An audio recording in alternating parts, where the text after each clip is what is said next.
heard right there that the onus is on the gun owner to have effectively a permanent safe permanently attached somehow to the body of their vehicle,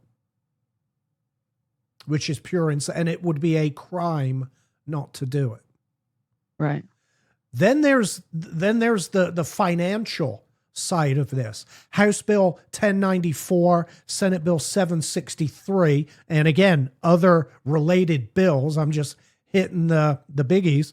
These impose an 11% excise tax on the gross receipts of firearms manufacturers operating in Virginia. Not sales tax, gross receipts. So an 11% tax on their bottom line. That hits production directly. There's also a $500 tax on suppressors, obviously.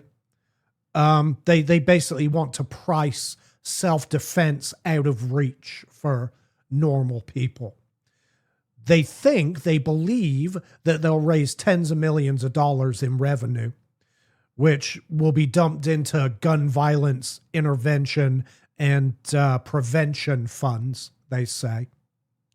What that means is that you tax gun owners to fund a state-run machine whose only purpose is to lobby for taking away more rights from the people being taxed. Right.